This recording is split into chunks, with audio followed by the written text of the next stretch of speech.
आज के दौर में साइकिल भले ही लोगों को स्टेटस से मैच न करती हो, लेकिन प्रदूषण के बढ़ते हुए खतरे को कम करने में वो एक अहम हथियार साबित हो सकती है। यह हर स्टेटस का आदमी मान चुका है। दिल्ली में ऑड इवन नंबर फॉर्मूले के बीच आज हम ये दिखाने की कोशिश करेंगे कि क्या वाकई प्रदूषण की दुश्मन सवारी साइकिल दिल्ली में चलाना संभव है भी या नहीं।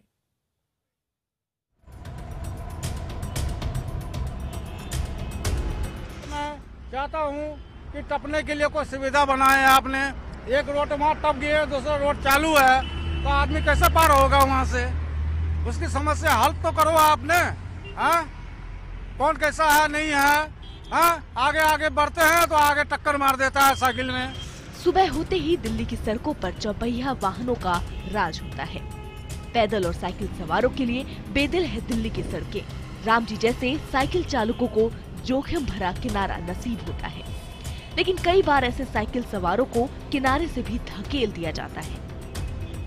दिल्ली में बढ़ते वायु प्रदूषण को लेकर बेचैनी, नाराजगी और इससे निकलने की छटपटाहट है, लेकिन जो प्रदूषण बढ़ाने के जिम्मेदार नहीं, उन्हें हक और जिम्मेदारी भी नसीब नहीं। आंकड़ों के मुताबिक दिल्ली में साइकिल चालकों की सड़क पर हिस्सेदारी महज 6% है। डेडिकेटेड साइकिल ट्रैक 5 जगहों पर ही है।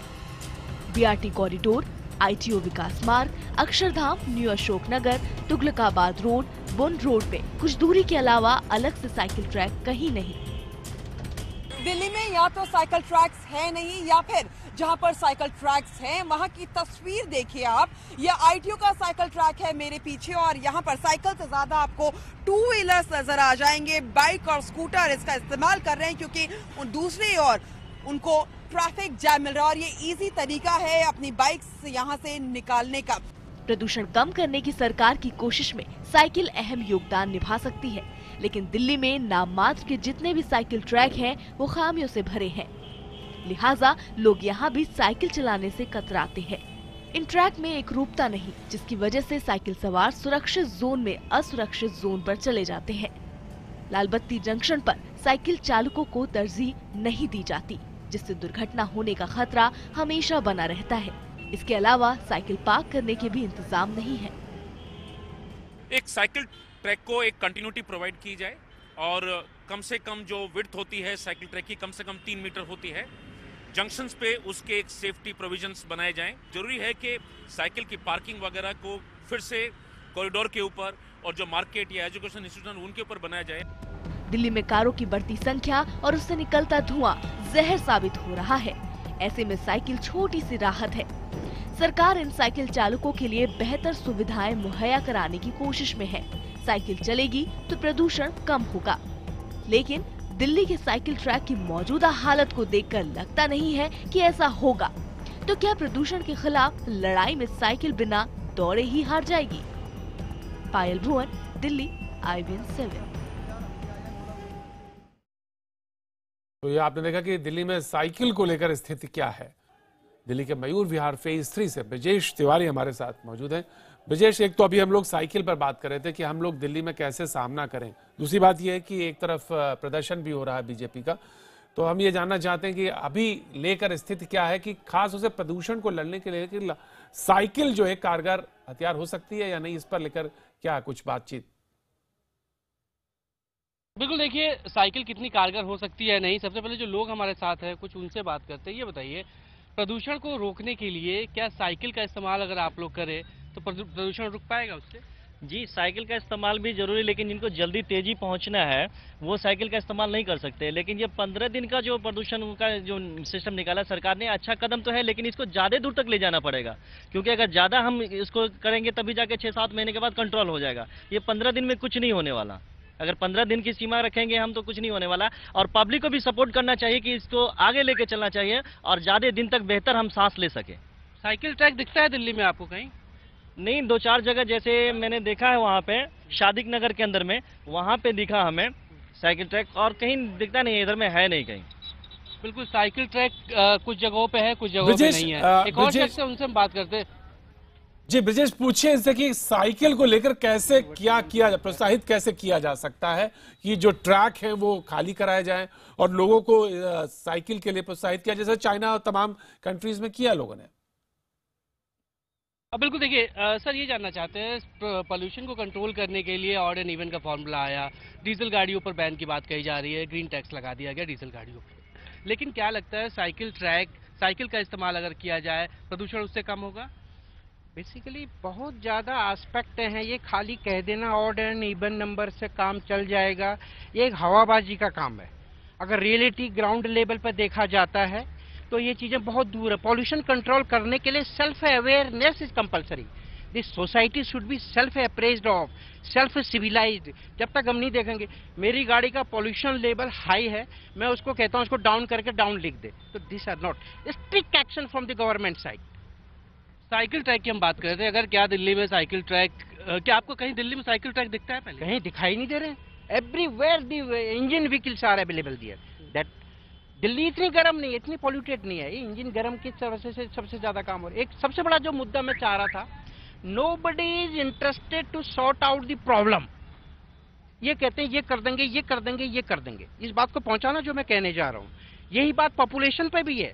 कोई भी मंत्री कोई भी ये नहीं कहता कि आज पॉपुलेशन कंट्रोल करो, नहीं कह रहा है, वो कहता है समस्या का समाधान। क्या समस्या का समाधान करोगे? Control the population. Brijesh ji, मामले में ब्रिजेश जी, आप जो महान भाव हैं उनसे पूछे, क्योंकि हम ये जानना चाहते हैं कि हम व्यक्त पर्सन टू पर्सन, आप ये खुद ये अगर इनको चलना हो तो साइकिल से चलना पसंद करेंगे? जो अब पॉल्यूशन पे, लेकिन उनको खाली नाम का। बिल्कुल, मैं इनसे ये सवाल लेता हूँ सर, ये बताइए गाड़ियां जो आज की डेट में स्टेटस सिंबल है, ऐसे में अगर आपको ये कहा जाए या आपको इनिशिएटिव लेना चाहे कि हम साइकिल से चलेंगे, हम पोल्यूशन कम कर देंगे, क्या आप साइकिल से चलना पसंद करेंगे? 200% चलना पसंद करेंगे, हम तो करेंगे, पसंद करेंगे, लेकिन as far as status symbol is concern, the people those who are very fantastic in high position, 6 गाड़ियां हैं, 7 गाड़ियां हैं, उनको कोई नहीं देख रहा है। लग्जरी टैक्सी ठोकिए ना गाड़ियों पर आप जी, बहुत महत्वपूर्ण बात है। 700 रुपए महीने का लग्जरी टैक्सी ठोक दिया, हजारों गाड़ियां बंद हो जाएंगी। बिल्कुल, बहुत महत्वपूर्ण बात कही, बहुत महत्वपूर्ण बात है ब्रजेश ये कि कहीं किसी घर में 5-5, 6-6 गाड़ियां हैं, उस घर में परिवार के सदस्य सिर्फ 3 हैं या 4 हैं, और ये कोई ऐसी बात नहीं है, दिल्ली में बहुत आम बात है। तो जो बात वो कह रहे थे बहुत महत्वपूर्ण है, खुद इनिशिएटिव लेना चाहते हैं, और शायद हम में आप में सारे लोग जो एक खुद तौर से इस पर करेंगे, भागीदारी करेंगे, तो शायद इस पर कुछ ना कुछ कहीं ना कहीं सोल्यूशन की तरफ जाते हुए दिखे। बहुत बहुत शुक्रिया ब्रजेश आपका, जो बातचीत आपने करी। दिल्ली में 1 जनवरी से शुरू हो रही ऑड इवन स्कीम से सीएनजी कारों को छूट मिली है, लेकिन उन सभी सीएनजी कारों को विंडस्क्रीन पर आईजीएल की ओर से जारी किया गया स्पेशल स्टिकर लगाना होगा। आज से स्पेशल स्टिकर लगाने का काम शुरू हो गया, लेकिन इस योजना को लेकर कई सवाल खड़े हो रहे हैं। दिल्ली में 1 से 15 तारीख तक ऑड और इवन नंबर की गाड़ियां चलेंगी। उसके लिए सिर्फ सीएनजी गाड़ियों को ही छूट दी गई है, लिहाजा अब सीएनजी गाड़ियों पर स्टिकर लगने आज से शुरू हो गए हैं। 1 तारीख से ये पूरी दिल्ली में लागू हो जाएगा। शख्स है, इनसे हम बात करते हैं, जिनकी गाड़ी है ये। सर, आप अभी यहाँ पर पहुंचे, आपने स्टिकर लगवाया, कितना बेनिफिट अब आपको लोगों को लगता है कि पॉल्यूशन कंट्रोल करने में मिलेगा? देखिए, कुछ ना कुछ तो सहूलियत होगी। अगर दिल्ली गवर्नमेंट ने ये डिसीजन लिया है कि पॉल्यूशन एनवायरनमेंट के लिए खतरनाक है, तो मेरे को लगता है कि सीएनजी से कुछ ना कुछ बेनिफिट लोगों को रहेगा। और मैं तो कहता हूँ लोगों को, आसपास रहने वालों को थोड़ा गाड़ी को पुल अप करके चलना चाहिए। अगर मेरा नियर डियर वाले अगर मेरे साथ एक ही डिस्टेंस पे जाते हैं, तो कोशिश करें कि एक ही गाड़ी से चलें, ज़्यादा गाड़ी यूज़ ना करें। अगर पॉल्यूशन एनवायरनमेंट में रहेगा तो डायरेक्टली और इनडायरेक्टली हमारे हेल्थ को ही नुकसान पहुँचाएगा। तो मैं चाहता हूँ कि अगर जो भी डिसीजन लिया जा रहा है, लोगों को इनिशिएटिव लेना चाहिए, जिससे लोग मतलब इम्पैक्ट आए, और हमारे जो आने वाले बच्चे हैं, पीढ़ियां हैं, उनका फ्यूचर जो है सिक्योर्ड रहे। बिल्कुल, भविष्य सिक्योर है। यहाँ मैं आपको दिखा दूं, लगातार जो है सुबह से, हालांकि आज सुबह 6:30 बजे से ही स्टिकर लगाने शुरू किए गए थे। गाजीपुर में फिलहाल अभी हम खड़े, और यहाँ पे जो गाड़ियाँ हैं वो लगातार यहाँ पर अब आती जा रही हैं, और वहाँ पर स्टिकर लगाने का जो काम है वो शुरू कर दिया गया है। कुछ और लोग हैं, उनसे हम बात करते हैं। सर, आप भी यहाँ पर पहुँचे स्टिकर लगवाने के लिए, कितना आपको लगता है इससे बेनिफिट होगा फ्यूचर को लेके? ये तो सर गवर्नमेंट ही बता सकती है कि आने वाला टाइम 15 दिन में क्या होता है, उससे ज़्यादा तो कुछ कहा नहीं जा सकता। आप गाड़ियों का इस्तेमाल करते हैं, प्रदूषण जिस हिसाब से बढ़ता जा रहा है लगातार, आपको लग रहा है कि सीएनजी गाड़ियों को जो जिस हिसाब से छूट दी गई है उससे बेहतरी होगी? हर चीज़ बेहतरी होगी, उससे बेहतरी होगी, और उम्मीद है कुछ तो कम होगा, पूरा कम तो नहीं होगा, लेकिन कुछ कम जरूर होगा। बिल्कुल, कुछ ज़रूर कम होगा, लोगों को उम्मीद है। और सरकार के इस कदम के बाद बढ़ चढ़ के लोग पेट्रोल पंपों पे आज इकट्ठा होना शुरू हुए, पहुंचना शुरू हुए हैं, ताकि सीएनजी गाड़ियों को जो छूट मिल रही है उसका फायदा उठाया जा सके। कैमरा पर्सन रवि पुजारी के साथ Brajesh Tiwari, Delhi, IBN 7। CNG sticker लगवाने के लिए लोगों में खासा उत्साह है। लोग सुबह से ही अपनी सीएनजी कारों पर स्टिकर लगाने के लिए सीएनजी स्टेशन पर पहुंच चुके हैं। स्टिकर लेने के लिए मैंने अपना सिलेंडर हाइड्रो टेस्टिंग के पेपर दिखाए और अपनी आरसी दिखाई है, इंश्योरेंस पॉल्यूशन दिखाया है और इससे थोड़ा सा बेनिफिट है कि रोड में थोड़ा सा काम जाम मिलेगा। मैंने प्रमाण पत्र दिखाया इसका और आरसी कॉपी और पोल्यूशन का वो है, ODN का नंबर था। ये सीएनजी के लिए जरूरी था, सरकार ने ये किया, इसलिए मैं बिल्कुल संतुष्ट हूँ। कोई प्रॉब्लम नहीं आई, गैस रुकाई और ये डॉक्यूमेंट पूरे करके मैंने अपना करते निभाया। सर ये हम गाड़ी का हम आरसी चेक कर रहे हैं, हम उसमें में और हाइड्रो टेस्टिंग का जो कॉम्प्लेक्स प्लेट लगी हुई है, कॉम्प्लेक्स प्लेट चेक कर रहे हैं, उसके भी देखकर हम लगा रहे हैं स्टिकर को। हम इसके तहत क्या